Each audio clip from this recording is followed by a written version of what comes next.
Hey. Hey. We just saw a movie. We also just experienced an earthquake. We did. It was what was it? 3.6. Lightweight. We've been living here long enough. A little shaker. All I thought was, let me move away from the cabinet that has the drill in it. That was my only thought. My thought for some reason was, pick up your hot mug. I don't know why. So it could shake all over your face. I think I didn't want it to spill all over your equipment. Oh. As a crack forms in the apartment and everything just falls into it anyway. But then my second thought was, where are your shoes? This is always my thought with these earthquakes. I just need to make sure I have shoes nearby. That is the weird thing, because I'll at least admit I sleep in the buff. So I think, man, if something goes awry and I'm still alive to, or even worse, if I'm kind of mangled and I'm just mangled and dangled out there, that's not a pretty sight. You know, I'm like, somebody please get me a palm leaf, please. I need to conserve my dignity. Can't end up on the LA Times. Well, I mean, hopefully you would still have the blankets and the sheets on you. Maybe. Like, all of that stayed with you. Maybe. It didn't they got sucked down into the hole. Right. And then it's just kind of like, what was it? Some like it hot when the vent blows up. And you're like, ooh. All right. And that's how I'm like. Yeah. But that's what I think about. That's the only thing I think about with earthquakes, is that there's it kind of like when you see at the end of movies when they finally get the MacGuffin or whatever it is, and then the ground starts cracking up and they have to run. Oh, yeah. Or like things, you know, the building collapses. Well, see, that's why I in think half. of shoes. Yeah. Like, sometimes I think we should have shoes by the bed. We should sleep in shoes like Hellbat comic people. Yeah. Then we're ready. We may not have any clothes on, but we got shoes. Like Texans with their guns. We should have shoes underneath our pillows. And a bottle of water. Yeah. Shoes, ready to go. Bottle of water, flashlight. And some MREs. MERs? Ready what is to that? Ready to eat? Or MT? Oh, ready to eat. Meals ready to eat? MRE? Yeah, meals ready to eat. RME? The T ready meals. The T is silent. Ready to eat meals? REM? Yeah. Losing my religion. So, oh yeah, we said what movie we saw? No, we didn't say anything yet. We talked about earthquakes. Suspense. Because we were talking about earthquakes. By the way, adds suspense. This is Michelle. Yeah, this is Josh. And hey, we just saw a movie. We just watched the movie called Parasite. That's right. A movie about a young, hip, up-and-coming parasite that's looking for a female parasite just to suck on, to be able to build some other... Single and ready to mingle. Yeah, ready to latch on to a family. I don't know where I'm going with this. I don't know either. Award-winning, Oscar-nominated Parasite. The Grouch. Parasite. Is it? It's Oscar-nominated? Yes. Oscar-nominated... cheerleader prom dated. What? More rap lyrics. All right, so that's interesting. Didn't it win Cannes? The highest honors. The highest honors. It was sent up into the earth. Wait, like was the it Jellicoe Cat or Sundance or both? Sun cans. Sun cans. Oh my goodness. That was a weird. What's happening over there? That was here? a weird I think picture. It's too late, y'all. It's not too late. He's lost it. It's just sun cans. What are you doing? Don't even try to start pronouncing those people's names. No, I wouldn't dare. I'm looking for the list of awards. Oh, okay. Just go and look up awards. Oh, Nominated for six Academy Awards. Six Oscars. Another 161 wins. It's crazy how many film festivals there are in the world.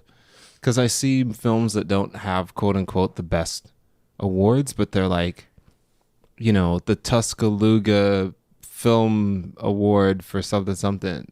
And it's obviously an achievement, but it's kind of crazy when you look at like 69 wins. And I'm like, when did this happen? There were so many. Like, right. Yeah, I'm like, what was going on? How did they win the African American Film Critics Association? They beat out Tyler Perry. No. Best foreign film. Best screenplay. But also... They still beat out They But still beat out also, black people for the screenplay. They were a nominee for the AARP Movies for Grown-Ups Awards. Ooh. Best Intergenerational Film. That is Best true. Foreign There were a Film. lot of generations in this That film. beats out The Farewell? There was definitely a lot of generations in The Farewell. But, you know, this was a little bit more compelling. It was a little bit of an original story. All right, So well, speaking about the Oscar story, nominations, they have, I'm still talking about. Oh, you're still talking about it. Yeah. She loves the Oscars. I just Best love the dresses. Motion Picture of the Year, Best Achievement in Directing, Best Original Screenplay, Best International Feature Film, Best Achievement in Production Design, Best. and Best Achievement in Film Editing. Wait, was there any acting awards here? I think the Carbon Inanimate Rod should win all these awards. That's what that comment deserved. Hey, you just aren't as big a Simpsons fan Nice as me. and silent. Silent but deadly. Yeah. So yeah, it's won a lot of awards. Everybody loves it. And we loved it too. Did you love it? I did. I enjoyed it. What did you love about it? A lot of it. We're going to talk about all of that. I know. So that's what I'm saying. Like, let's get into it. Oh, what okay. did you love? I thought we were going to jump into the story. Yeah, let's talk about the story. Like, that's fine. We can story and love the story. All right. Well, I guess for anyone who doesn't know, this movie follows a family. An intergenerational family. It's a mom, a dad, 2 kids. Still intergenerational. It's no grandparents or... It's a couple of generations. All right. So they are all unemployed, needing work. Mm-hmm. And they seized opportunity when they saw it. But where are they living? How you living? In a sort of basement? Yeah, like a quasi basement. It was called a semi-basement. Is that what it's actually called? That's what they said. That's what the subtitle said. In the semi-basement. Nice. So they were basically at street level, like standing. If somebody was standing on the street, their feet would be in these people's faces if they were looking out the window. Feet street. Or if they were urinating on the street. Which this fella did. Yeah, there was a guy who kept showing up and urinating near their sub-basement dwelling. So what else happens?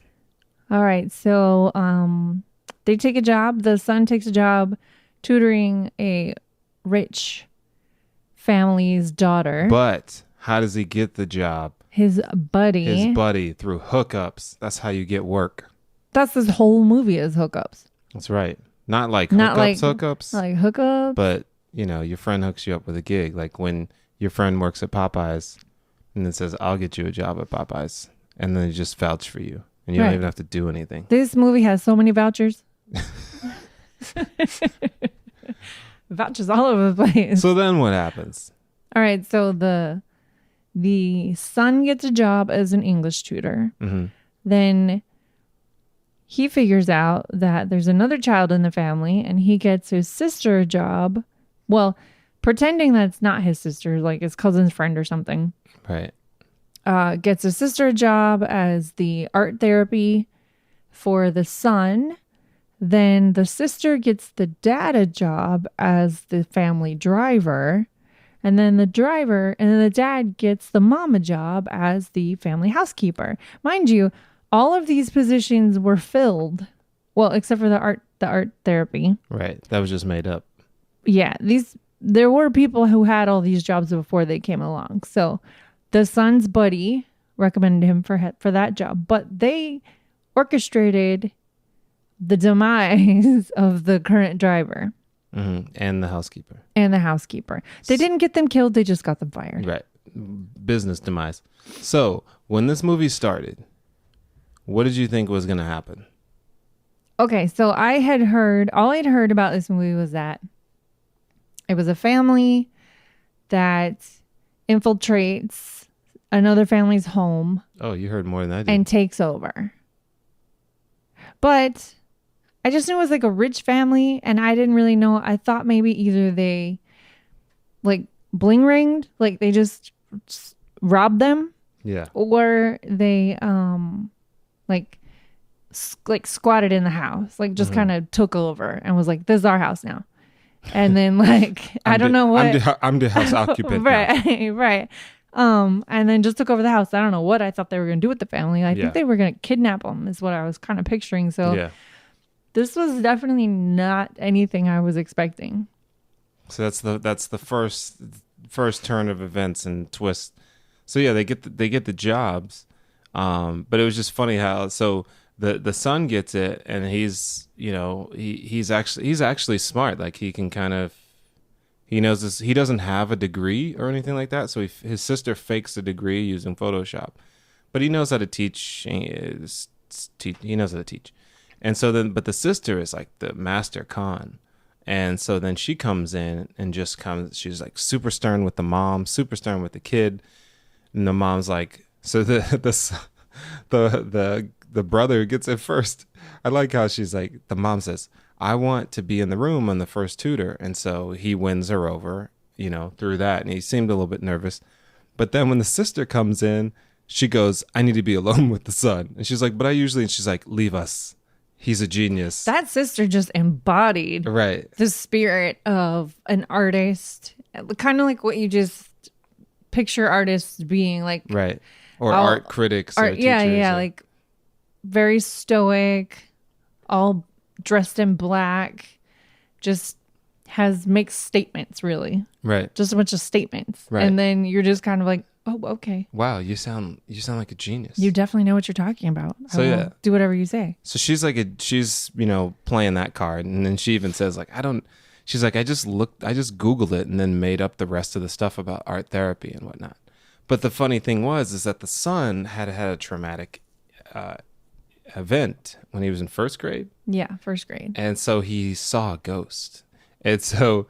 She's looking at the pictures and saying, oh, I could see the ghost, and look, this is this weird figure. Oh, I forgot about the ghost. Now looking at the pictures, it makes total sense. So the mom's like, oh my goodness, how did you know, and all this stuff, and you're a genius. So she solidifies her place.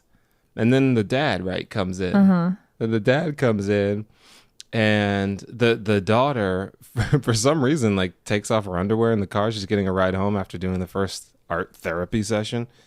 And then makes it look like the guy had been sleeping with somebody in the car. So then the husband finds it the next day and thinks that he's, defiling his car with some random chick in it. So he gets that guy fired. Then the daughter says, oh, I know a guy, and gets him the job, gets the dad the job as the driver. Then the dad, befriends the family. So the two children, the dads befriend the family. And then they find out that the kid, one of the kids tells them that the cleaning lady is allergic to peaches. So they sprinkle peach fuzz on the lady's neck. She starts coughing. They were devious with getting this woman fired, because she'd been with the house longer than the previous owner that built the home. Right. She had been with them. And so, they get peach fuzz on her, and then they make it look like they saw her the husband saw her at the hospital or followed her. They frame her for having tuberculosis. Yeah. So they take a picture of her at the hospital and build this narrative that she has TB. And then they put more dust on her right before the dad driver drives the wife home, the rich wife home. And then they fire her. The funny thing is this is totally rich people stuff. They don't want to actually confront you about what really happened. They just let you go quietly. And it's just they don't say hey, we found out you have TB and blah, blah, blah, blah. Or we found out that you were sleeping with some chick in the car. It's time to move on. Yeah. That's rich people stuff. They don't want drama or confrontation. They don't want to help you. They just want you to go. It was rather masterful, though, how they pulled all of this off. How each of them, their whole family now works in this house. Right. And it's funny because even though it's devious, you see how much they work as a unit and how they, are really looking out for each other to try to build this life for themselves. So yeah, they get in the house, they're doing all the stuff. And then the worst thing happens, which is the funny thing is you never, when you're babysitting, you never have a party because you don't know when or house sitting. You Oh, don't yeah. know when the people might come home. The parents always come home early. They always come home early. So if you're going to do something, you have to do something that you can clean up relatively quickly. So they get drunk. I don't know how you drink someone else's alcohol, especially all of it. And then how do you explain where their alcohol went? But the people probably don't even know how much alcohol they actually That might have. be, but we never saw how much alcohol they had, so that's No. why I was worried. So maybe they have tons of alcohol. Yeah, and it's they probably have no idea what they're... right. I think, didn't they have like a whole cellar or something? Like they have no I don't idea remember. what they I know have. they had a lot of pickled prunes or plums. Plum juice. Plums. Well, it was plums in there, and then the juice. Yeah. The pickling or whatever, the plums in the basement. Yeah. So yeah, I was just kind of like, why would you do? Like I did that. I wasn't babysitting, but I was over at people's places while they were babysitting for myself or my friends to hang out with girls. But every time we did that, the parents came home early, and we you would were have the to guy jump jumping over the fence. We were the guys jumping over the fence and running through the alleyway. So, it's just not a great thing when my livelihood did not come from babysitting. Only if you had been around, you could have helped this family know. To be like, hey guys, Don't trash the one house time you're working in. I was hanging out with a girl who was babysitting, and You just say, yo, they're definitely coming home early. yeah, but I think if I was a girl babysitting, or if I was a maid or whatever, my money comes from that, so I would not really play with my money like Well, they that. were bold at this point. They pulled off so much. Pulled off, yeah, that's true. They conned hard. Yeah, So they were they were bold. celebrating. But So what I thought though is that it was still such a nice family. Like I didn't hate them, even though they were the schemers and the fraudsters. I still thought they were a nice family and they were good people. I was rooting for them actually, like, oh no, hide, like don't get caught. Come on, scam these yeah, people. even though they were wrong. The writers did a great job of making you care about these people and not think that they were devious people. I think because they live in a sub basement, because they had like, what was it? Their toilet was above. It was the toilet was at the eye line. Yeah, the toilet was at the eye line of you looking out at the street level. So I guess the toilet was street level. So they had to climb up. The toilet was like 3 feet up. Yeah. So like, yeah, if you think you're embarrassed when one of your family members walks in on you in the toilet, just think about if you're just 3 feet up. Elevated. On the toilet, they could just see whatever they need. Butt cheeks at eye level. Yeah, it's definitely odd. So yeah, they did a good job at the beginning of showing you how poor they were and how desperate they were, to where you didn't feel hatred towards them when they're doing all this stuff. And that they weren't bitter.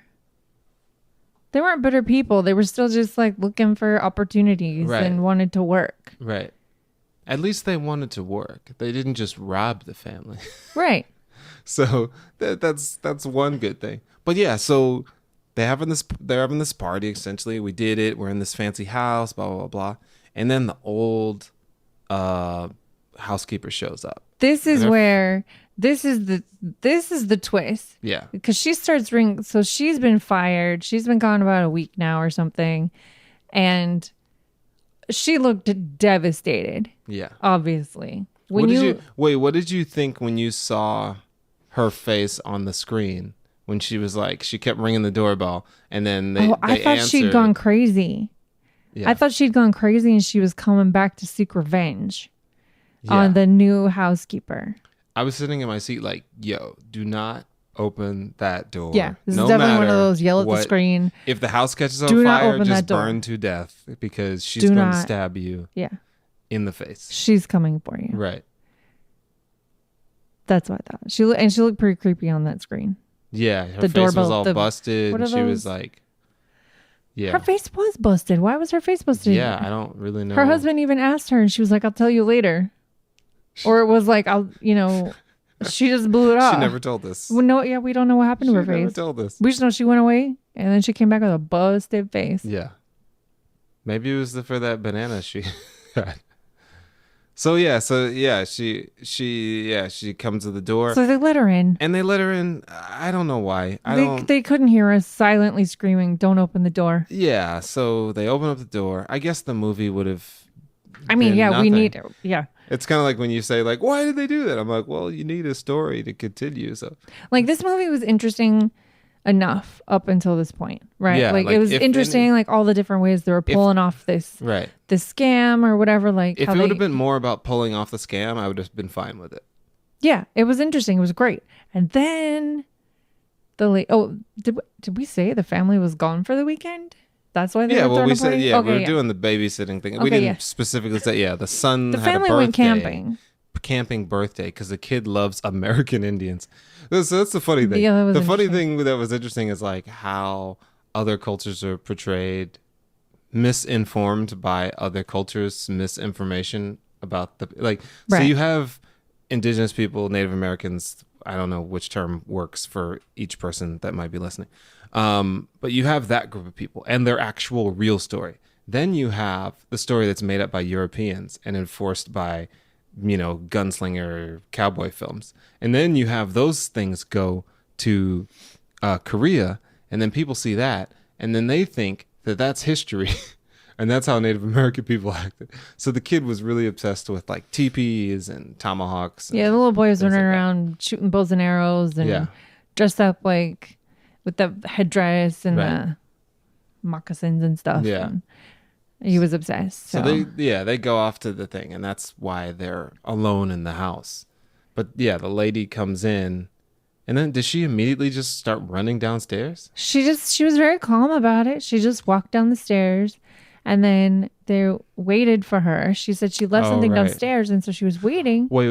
So rest of the- downstairs, explain downstairs. Okay, so the rest of the family was hiding actually because they didn't want her to know that they were all there. Right. So she comes in, new housekeeper's like, okay, fine, go get whatever.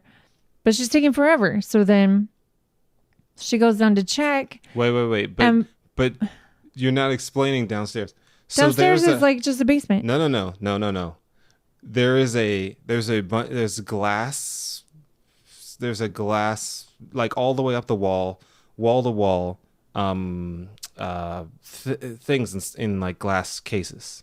But in between those glass cases is a doorway that has no door and is pitch black. Oh, in the kitchen. Yes. In Okay, the kitchen. yeah. It is pitch Okay, black. so the So when you kitchen- look at the yeah. door, it just looks like it goes to nothing. Yeah, that was so very that lady interesting. just walks down and then disappears before you even see her go down. It took me a minute to figure out what was going on with that doorway. Yeah, and I was like, it's straight down to a staircase. Yeah. It's not like a hall, like a entryway or anything. It's right. just It's one of the most unsafest things I've ever seen to have a child. And the child was old enough. The son was old enough, but I'm like, what was that like when he was a baby? It's just black nothingness, and he can just fall down the stairs. yeah, It looked creepy. yeah, it was. That's all I was trying Oh, to okay. is to All right. point out. Like, All right, it all right. wasn't just like open up the door, blah blah blah, stairs. It was like black nothingness, no door. Right, you had to disappear into the darkness. Right. Okay. So then she goes downstairs, into this basement area, like storage, whatever. And she's pushing a bookcase and she's trying to push this bookcase. She said, help me move this bookcase. There's a secret door behind the bookcase that no one in the house knows about. Nope. No one knows Only the previous owner. who was the architect of the house. Right. So this lady opens up this secret doorway, goes running down the stairs because her husband lives down in this secret basement. And he lives there because he has creditors that he He's owes money, hiding. and people are, I guess, trying to kill him.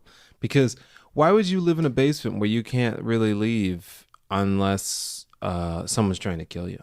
So did she go down there every night, or was it just every now and again to bring him food? I think that since she lived in the house, he could come up and she could go down. Because remember, Once everyone was asleep. he had condoms and stuff, so they were hanging out for some amount of time. Right. So he could go up, she can come down. There was a gear crank thing for the door to open, so he could come out. But yeah, once she was gone, like he couldn't just come out because she can't tell him like when to come out and all that type of stuff. And then I guess maybe, it had been stuck. There were pickled plums or whatever jar covering the door, and then there was the door, but something got stuck, so he couldn't even move the pickled plum bookcase or whatever. Right. He'd been stuck down there. Yeah. So he was really hungry. So she like came down and gave him a banana. He pretty much devoured this banana. And very oddly devoured the banana. He did eat it strangely. I don't want to detail it. It was kind of like one bite. Yeah, we'll just say that. It was a one bite. We'll say it was a one bite banana plunge. Yeah. And then, so anyway, the story goes bananas from there. Right. Literally. Deep but it was a great twist. So now we've got, I'm like, whoa. We have like 6 people who don't belong in this house, really. We have plot twist. 6 people don't belong in the house. More than the people who actually live in the house. Right. So and then something happens. The whole family falls down the stairs. No. The mom, the housekeeper, quote unquote, the mom is like, hey, what are you doing? You're not supposed to be here. She's being all judgy. She's like, I'm going to call the cops. And then the family falls down the stairs because they were doing the old eavesdrop. So then the lady realizes that they say, Dad, Mom, whatever. The former housekeeper figures out what's happening, basically, that they're all scamming everything. So she starts recording. And so now she's got a blackmail video. Right. And so it just... how this whole thing escalates is just so insane. And so they're trying to get the video back, and then they're back upstairs. They're trying to get the video back. Then the family calls from the car and is like, I'll be home in 8 minutes. Right. Make me some ramen so we can eat it as soon as we walk in the door. Right. So now they have a lot going on. They got to subdue these people, the basement people. Then they got to make ramen, and they got to clean up their house party, and the three of them get the three of them out of the house. To get out of the house. So it was a lot. What did they do? They hit the lady. They threw the lady down. The husband threw the lady down the stairs. And then what happened to the dude? Oh yeah, he just tied up the dude. They tussled for the phone. Yeah, and then they got him in the basement. Closed the basement, locked it up. Deleted all the videos.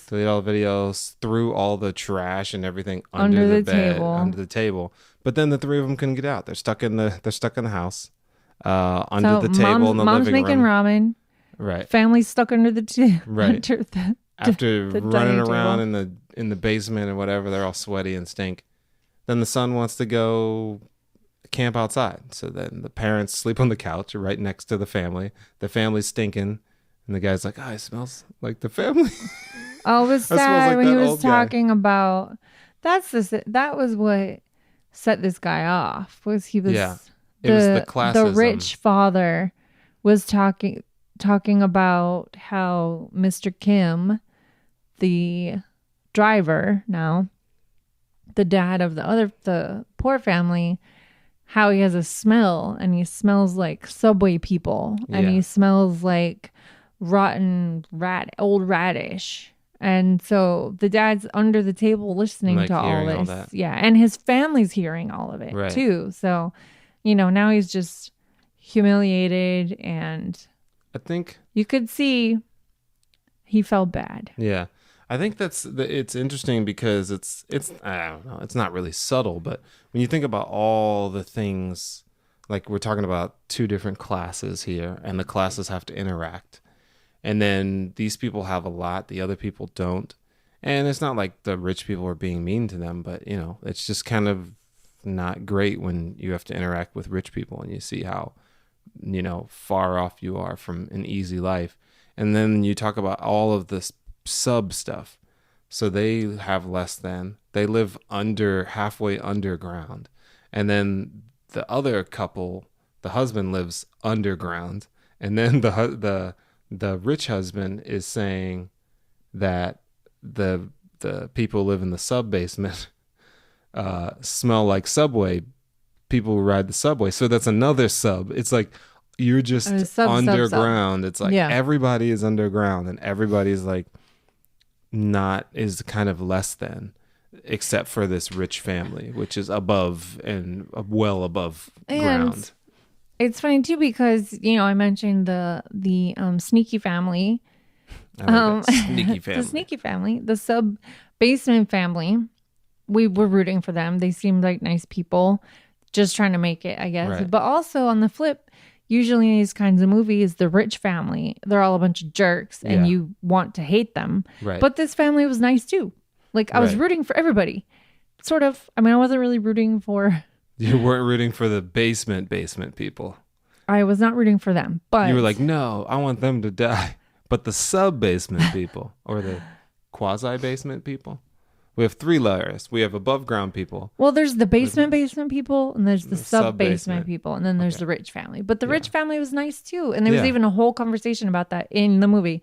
They were talking about how they were so nice. Yeah. Um, And I so think it's funny because, normally in these movies, they're like jerks, and it's okay Right. that they're getting ripped off. Well, But they didn't do anything. They were just hiring people. yeah, that was interesting too, because the family was a nice family. Like the mom was gullible, but you know, she wasn't like a drunk. She was trying to do her best Right, and do best for her family. Right, she wasn't like a drunk. So if this was an American movie, she would be drinking and belittling her husband. He would be coming home late from work and messing around with some chick. The son would be, you know, a brat. The daughter would be like on her brat. phone and like, making with me go, blah, blah, blah. But the daughter was nice. You know, she was having a little tiff. Crush on her tutor. Well, more than a crush. They were making out and stuff. So that happened. And then the son was just being a kid. The dad worked and then came home and, you know, loved his wife. Spent time with his family. And he loved his wife while they were under the table that night as well. But then the wife did what she could. Like she couldn't cook or anything like that, but she loved her husband and all that type of stuff. So they were a nice family. Yeah, it was and just then the poor interesting. family was a Everyone nice was family. nice, except Everybody for was- the basement. But the basement people were everybody was trying to do what they needed to do for their family. That's what everyone's goal was. Okay, yeah. Everyone was trying to survive. It just wasn't in line Yeah. with everybody else's goals. So yeah, it's just kind of like, they put the people in the basement, and then the 3 of them late at night have to sneak out right as the kid's waking up. The daughter and the son get away, but then the dad is like kind of squeaking out on his chest to try to exit There were so out many the garage. subtle, funny moments Yeah, in this movie. yeah, Like his crawl to freedom that night. He's dragging himself, and the camera focuses on his dirty feet. his dirty bare feet. yeah. Being dragged across the floor. Right. And it's just kind of a funny moment. I mean, a little sad also, Yeah, it's but funny kind of a sad. funny moment. And so there's a lot of like very small. Where was that? I don't know what that was. Maybe it was like one of these forks or something like that. I don't know. Maybe somebody will come out of a basement Maybe. of our apartment on the 3rd floor. Oh, okay. So circling back to the kid and his ghost. Mm-hmm. So now we realize Kids see ghosts sometimes. Kids see ghosts sometimes. I don't Kids know. see ghosts sometimes. Spirit. Sometimes. Okay. So now we realize that the ghost was really the basement husband who had been living downstairs for 30 years or whatever it was. No. Who had... Yeah, that's... How long is they? She hadn't been working there 30 years. Okay, I don't know. She started when she was 25. Yeah, I don't know. A long time. Down there forever. He'd been Right. living in his basement forever. So now we know that the ghost Was was real. him sneaking up late at night because the little kid had snuck downstairs Right. to eat cake in the middle of the night, and he was coming up to do his nightly raid of the Right, fridge. of the fridge. But he scared the kid, and Yeah. then he ran back down anyway. And he so- would have gotten away with it if it wasn't for those meddly kids. right.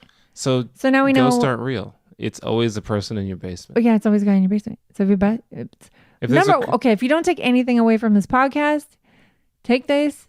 If you have a basement, go just lock the door or go down and make sure there's no one living there. That's Either true. way, you don't have to go in. As long as you just lock up your door, they can't get out. That's true. But And then if you are complicit in someone's death if they starve to death in your Yeah. basement. So maybe just go they make sure made there's no the one down there. choice. They're an intruder. Well, this is California, so you don't have a stand your ground. Like what is that? That's like In a Texas? a month-long stand your ground because it takes a Right. while for somebody to starve to death. So, But and then also the kid had been doing weird paintings, yeah. right? With somebody with big eyes and like, Hmm. I didn't catch this until Right. like as we're talking about it, I was like, oh, he was drawing his ghost Right. the whole time. I didn't know. That I kid didn't get it. is he's gonna have a lot of trauma. He's gonna have a lot of trauma, so he's gonna be a great artist. Yeah, and I hope you guys have seen this movie because we're not doing it any justice trying to describe what went down in this movie because we've got basement people now. We've got there's a lot, and we haven't even gotten to the crazy. Yeah, so let's get to the crazy. So essentially, they get out like by the skin of their teeth, and then there's a huge flood. They're running home, and it does cutscenes of all these different parts of town. So they're going really far back to the poor part of town. They get to their area and realize that it's flooded and there's sewage water everywhere. They get to their sub basement. Their sub basement's flooded. All their stuff is messed up. His wife's medal that she won from, what's the thing when you spin in a circle and then throw the rock? That one, the Olympic spin circle rock thing. Mm-hmm. Heavy discus. Sounds legit. They grabbed a couple of things, and then they had to go to a shelter. So they smell like crap, literally. And they go to a shelter, and they're in a gym. They wake up the next morning, and the rich family says, hey, we want to have a party for the kids since we didn't go camping. And they go, hey, we want you to drive these people. Then the mom, they're like, we need you to, they needed the mom to do something. They just wanted her to come. She didn't have to cook. I think she was cooking. Okay, maybe she was cooking. And then the daughter, they invited her because they just wanted to be there. They're like, we'll pay you because it's the son's birthday. And then obviously the girl wanted her boyfriend / tutor to be there. So they invite the whole family, working, kind of not working, getting paid. They all smell really bad. They had been fighting with the underground people, and they had been, running through dirty water, at least 3 of them. They picked out clothes from like donation piles. Yeah, so they pick out clothes for donation piles, and then they come back, and oh yeah, one thing that we missed. Well, I guess that's what happened. So they have this plan. The dad said he has this plan for the downstairs people, underground people. And the son doesn't know. So the son decides while the party, like as soon as they said there's a party going on, I was like, no. I was like, I know what is about to happen. I don't know how it's going to happen, but I know it's going to happen. So during the party, for some reason, the son's like, oh, I'm going to go down and use this rock I was given, I guess, to bash their brains in. I think he was going down there to kill him, I think. Yeah. Who else we would have to carry handle a giant, these people. Who else would carry a giant rock to some people that are not their friends? So he goes down like an idiot. He drops the rock. So obviously the people know. And by this time, the husband's a little nuts because he's been down there forever. And he's been doing Morse code. And he was prepared when this kid showed up Yeah. downstairs. But I'll say the Morse code thing. He was doing Morse code to try to get the young son of the rich family to know that he was down there. So the kid was actually doing the Morse code out. He didn't get everything. So yeah, But he never said anything. The child. No, the child didn't. He was trying to figure out because it was like Hope Me. Yeah. Or actually, it was Hope M. So Yeah. he hadn't figured out. He hadn't all that. figured out He the had just right started words. Boy Scouts. So then the guy's prepared. He pretty much treats the son like a crocodile. He has that little snare thing that they do for the crocodile's mouth so he doesn't bite him. But he puts it around his neck. Tries to lock him to some pipes. Doesn't work. The son runs out. Almost gets completely up the stairs and out of the whole thing into just the basement that everybody knows about. Gets pulled back. The guy bludgeons him with his own rock. Remember, most people who buy rocks to defend their home end up being shot by that rock. Exactly. So he gets bludgeoned by the rock. Then the guy obviously walks up to he's seek crazy. vengeance. He is crazy. By the way, when his wife got kicked down the stairs, she died. That's true. It took her a while. Yeah. But she's dead. She was concussed and then she was CTE'd. So this guy, this basement man now is just crazy. And he's seeking revenge on this family. Not the rich family. He wants revenge on the family that messed up their whole situation and resulted in his wife's death. So they're having a garden party, this cello there, this charcuterie, whatever. There's food. Don't be fancy. There's sommeliers, whatever Tone said. There's no sommelier or seminaries. Wine drinkers. So there's a bunch of rich people. Obviously, it's on nice grass and a big backyard, postmodern. And then this guy comes out smelling like radishes and Subway.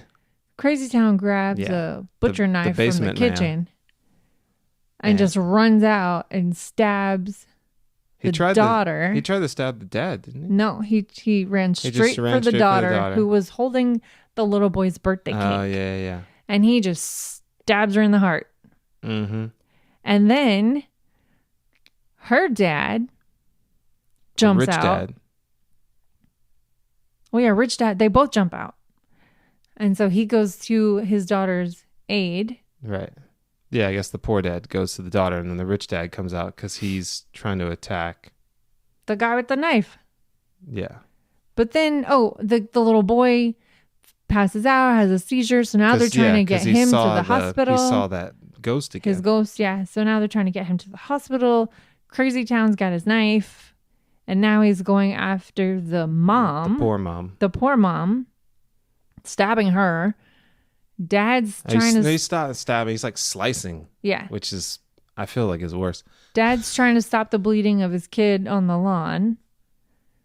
And then the lady tussles with him for a while. And then she takes the what's that place that you a you get all the skewer. steak? I forgot, like a barbecue what's that place? Skewer.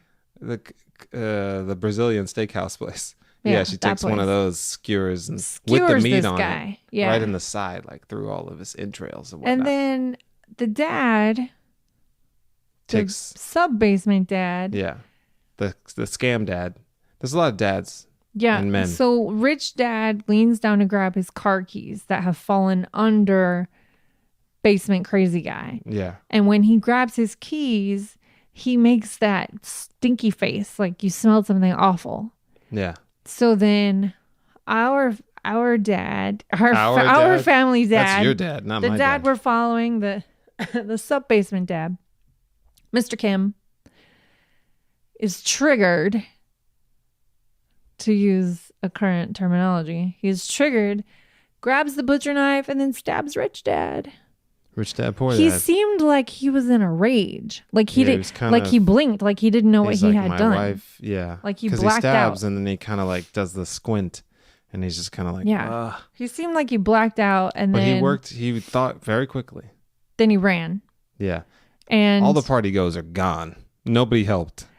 Everybody ran. Yeah. They were Meanwhile, the girl with the tutor had wandered downstairs to figure out where he went. She finds him all bludgeoned on the floor. So she drags him out. No, she didn't drag him. She carried him. She had him like, kind of like they were in some like clothing ad. She had him like, what's it called? Like a she piggyback. Was carrying him like I carry you. Yeah, she piggybacked him. With his bludgeoned head. Yeah, so she was carrying him off to be saved. Right. And everybody then leaves pretty much. The dad runs off with his bloody hands after he just stabbed rich dad. Right.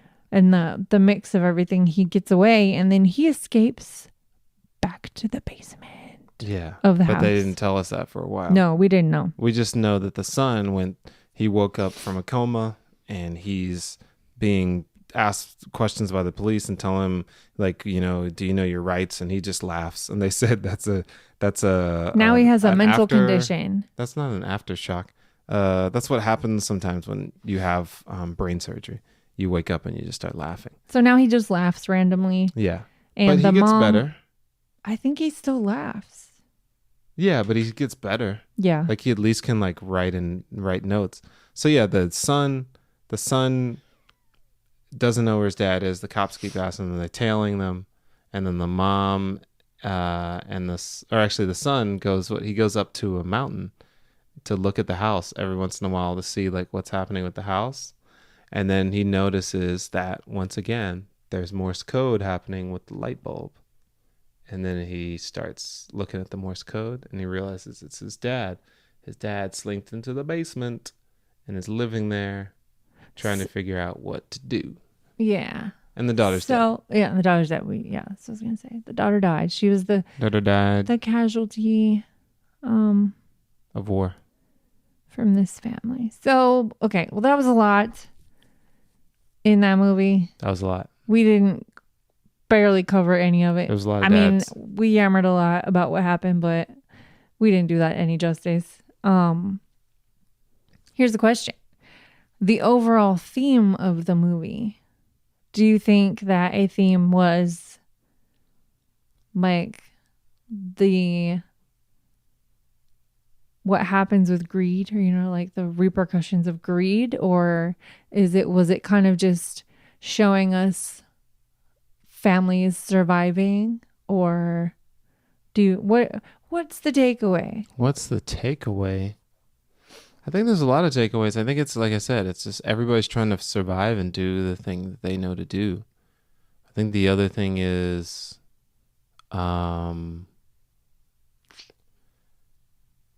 yeah, like I don't necessarily say it's greed, because before they had these jobs, they were folding pizza boxes for like nothing. Yeah. So if you have a way to get in with rich people, you're going to do that. And then if you're trying to figure out a way to get more money, it's like you might as well involve your family in it, I'm not saying you have to do it through nefarious ways, and lie, but what else were they going to do? They don't have, he's not like, I'm going to wait 3 years to go to driver's school and I'm going to go to college and then hopefully you'll give me the job. Like, this is the opportunity right now. What are you going to do? It's like they saw an opportunity and it just kind of snowballed. Yeah, they had to seize it. I don't know if it snowballed. They pretty much planned that. Well, it ran amok. Yeah. Well, they all these unforeseen things happened, and it all just ran amok. But the beginning, they set all that up. That was genius. That was genius. But I'm saying that was very nefarious. You know what I'm saying? Like, yeah. To well, it was essentially the equivalent of lying on your resume. What are you talking about? They just all lied on their resume. I've never, to get a job, put my underwear in the backseat of someone's car. Yeah. I've never looked at the other applicants or the person who had the job. I forgot about that getting other people fired part of it. And then I just thought about the getting hired part of it. Anaphylaxis? Yeah. I've never done that to get a job. So that was pretty funny when maybe you've done that. That was pretty funny when she was rubbing peaches all over that lady's face. Yeah. Like just whole peaches. Just rubbing they got into that fight and she's just rubbing peaches all over. So yeah, I think it's just people doing what they need to do, because it's like, what else were they going to do? Like I said, if you don't have any money, you don't have any skills, are you going to not jump at the chance somehow? And they can't just go, look, I don't have any money. I don't have any skills. I'm completely poor. Can I come into your house and you trust me with your children and trust me with your precious artifacts? It's just not going to happen. So I think it's just people, it's that. And then it's kind of like class and how that whole thing works and the weirdness of it. Like I've told you before, though, it's weird when I've been at events, whether I've been invited or I'm the part of the band or whatever role I'm playing in that. It's weird that I'm going to these things, and most of the time I'm not one of the people that's like invited.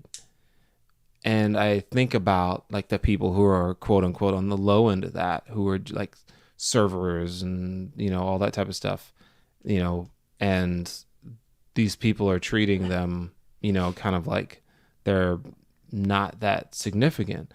When the funny thing is like they're working, but they're almost having the same experience you are. They get to see, the new Jaguar that isn't released to anybody else. They get to see that just as much. They get to still probably eat the food that you ate because they're preparing it and they're eating it in the back.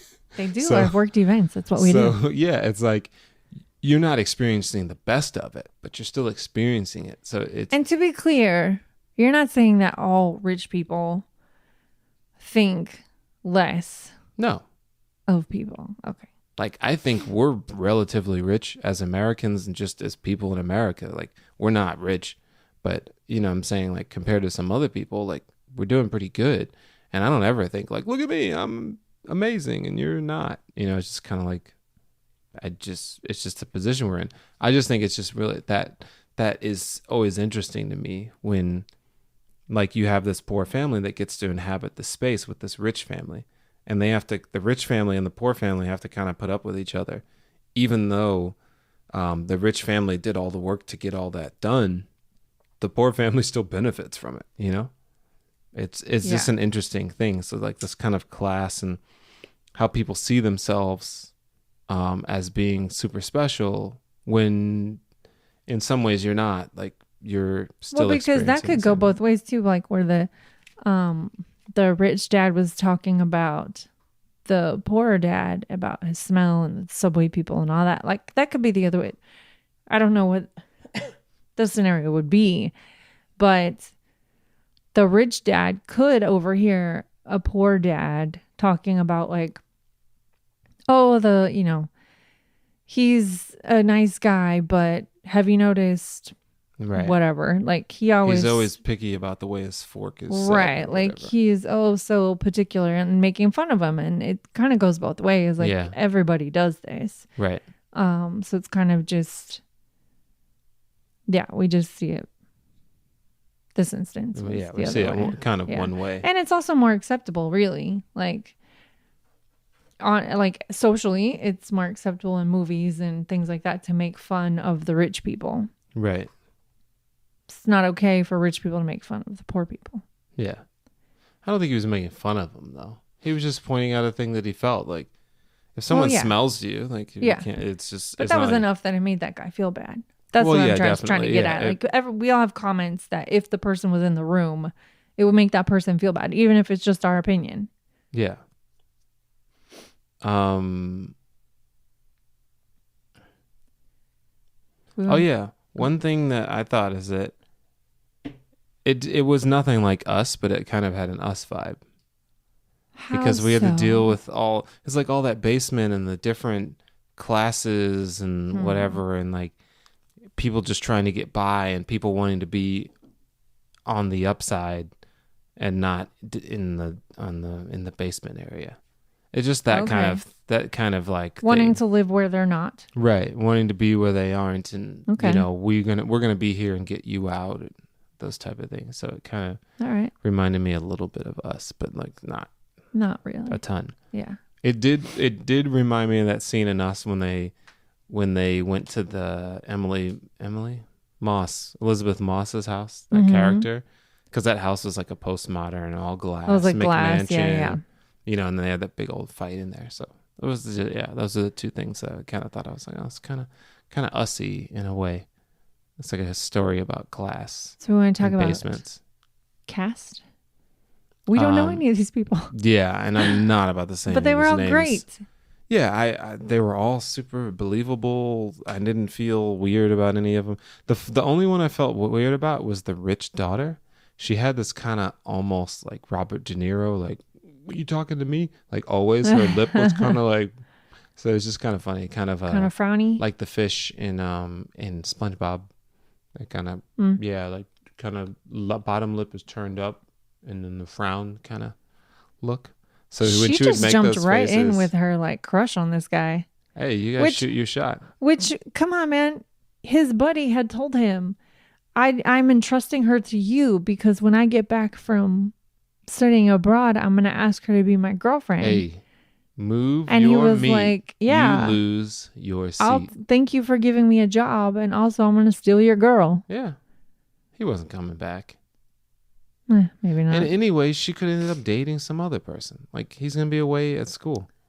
If he said, I'm going to go to school and I'll be back in 2 months and I'm going to ask her out, but he's going to finish university? Like, come on. 4 years? That chick's going to be moved on. Fine. She's going to be like 3 boyfriends in. She was too young for him anyway.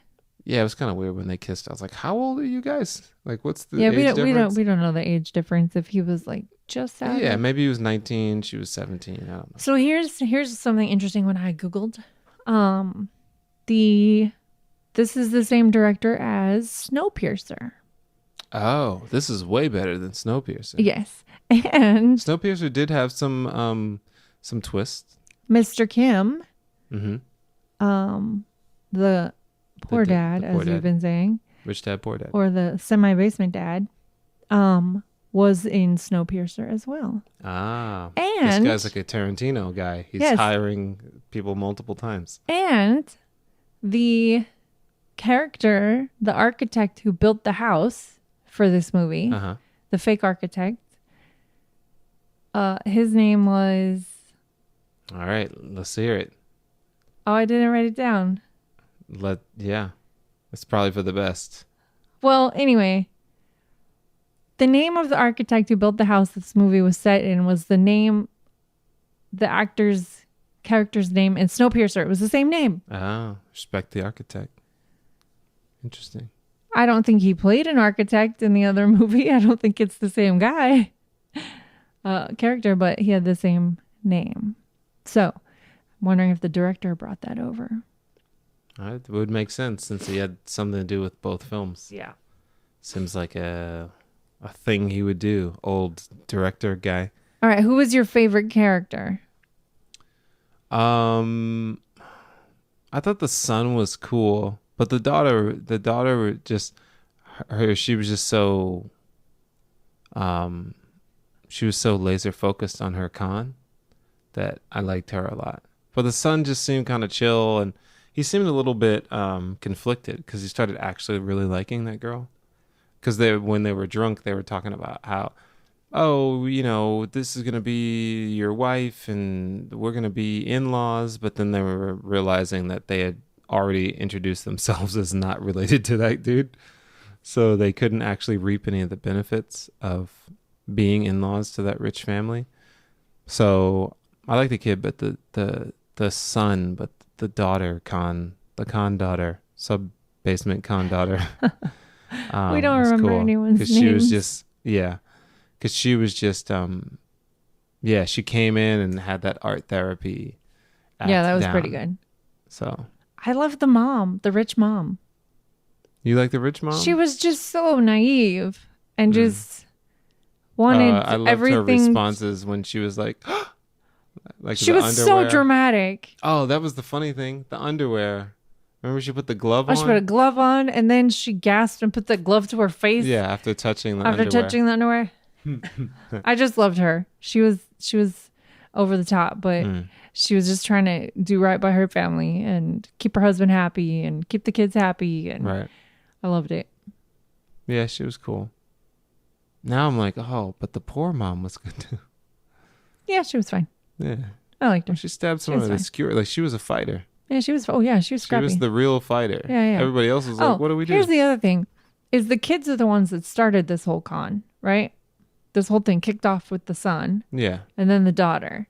But the parents were the two that had it the worst. Like, they all got jobs. Yeah. But, like, the son and the daughter had, like, the easy jobs. Yeah. And then the dad was the driver. That's not too hard, but he had to, like, haul around groceries and, like, go, like, do errands. And them. yeah, and then the mom was the housekeeper. Yeah. She had to like, keep up the whole house and cook. And so the parents had it the hardest in their little fake jobs. But how long did they have the job? This all seemed like it went down pretty quickly. Because, they didn't move to a new place or whatever. It's not like they got a new place. They were saying they needed to move. Yeah.